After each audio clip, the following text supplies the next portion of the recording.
kw'isoko.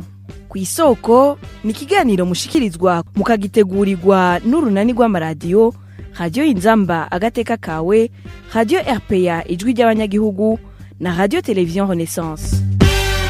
Kuva kw'igenekerezo rya mbere gushika ku rya ndwi imyandagaro uko umwaka utashe, amakungu arahimbaza indwi yahariwe konsa. Ishirahamwe ryitaho amagara y'abantu kw'isi OMS risaba ko umwana yonswa amezi 6 yikurikiranya kuva akivuka.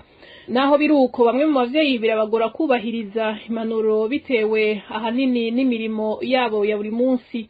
None mu Burundi bijanye no konsa abana vyitabirwa ku rugero rungana gute? Abavyeyi bokora iki kugira bakingire bongere babungabunga ubuzima bw'ibibondo vyabo? Inyishu ni muri kino kigabane kw'isoko co kuri uyu wa gatandatu igenekerezo rya ndwi myandagaro umwaka w'ibihumbi 2021 mukagishikirizwa na Josine Kaze.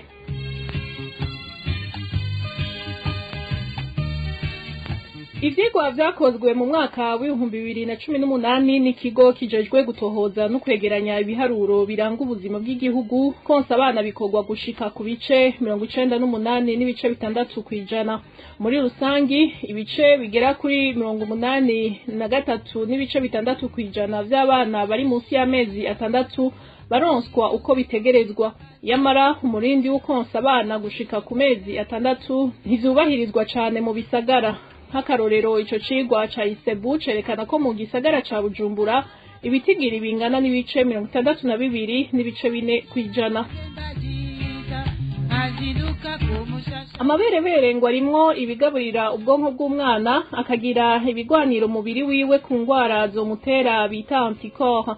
Bisigurwa na muganga Dusabe Fiston akaba anasaba abavyeyi konsa abana umwanya munini ushoboka kugira bagira amagara meza. Amaberebere ku mwana akivutse ubwa mbere hoho ni ingaburo, ariko mwumve ko ari ingaburo idasanzwe. Ingaburo irimwo ivy'umwana vyose azokenera kugira ngo akure, ahantu uvuga vyaba ntanganguvu, vyaba nsanganyangaburo, vyaba ndema mubiri, hamwe n'ibindi vyunyunyu vyinshi by'ubwoko bwinshi, harimwo n'ibice nkabura mubiri bituma umwana akingirwa ingwara. Itandukaniro hagati y'amaberebere atanzwe n'umuvyeyi n'iyindi ngaburo yose ishobora gukorwa mu ihinguriro canke amata atanzwe n'igikoko ni rinini cyane tubigereranije n'amaberebere. Bwa mbere ho amaberebere jewe novuga yuko atangaburo nimwe ishobora guhabwa umwana dushobora kuyagereranya. Umuntu novuga ko ni igikoko cyateye imbere gose na cane cane kuvyerekeye ubwonko bwiwe kugira ngo agire ubwenge. No kuvuga yuko amata atangwa n'uwo muntu arimwo ibitegerezwa gutuma bwa bwonko bw'umwana buba bugikeneye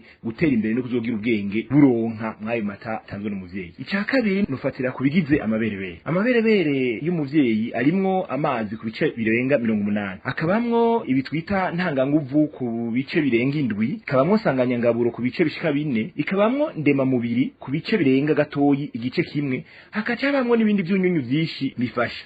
Ariko igitangaje amata y'ifu ashobora gukorwa mu mahinguriro ibimvuze birimwo, ariko igitangaje cyane ku maberebere y'umuvyeyi nuko ivyo biyagize ku munsi novuga ngo bihinduka bivanye n'igihe, bivanye nuko umwana ariko aronka, birahinduka bikagwira canke bikagabanuka bivanye naho umwana agejeje imyaka canke bivanye n'ivyo umwana akeneye. Ikindi cya gatatu nuko amaberebere atangwe n'umuvyeyi arimwo bitwita amahanzime, no kuvuga ngo ibice nkabura mubiri bituma umwana ashobora kudigera canke novuga ngo gusya hanyuma gakuramo ivyankenegwa, yaba yasya ibinure, yaba yasya isukari, kandi harimo ibindi bintu byinshi bikingira umubiri bitwita amantikoro. Ivyo navyo bikamutuma ari wa mwana atagwaragurika, atagira ingwara zo gucibwamwo, atagira amallergie ku kintu iki canke kiriya. Ayo ntitwibagire n'ikintu gikomeye, ya lien qui se crée entre la mère et l'enfant.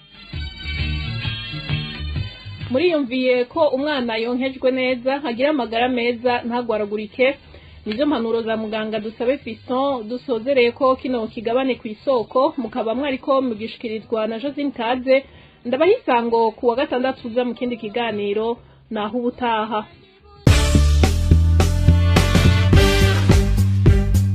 Cari kiganiro kw'isoko.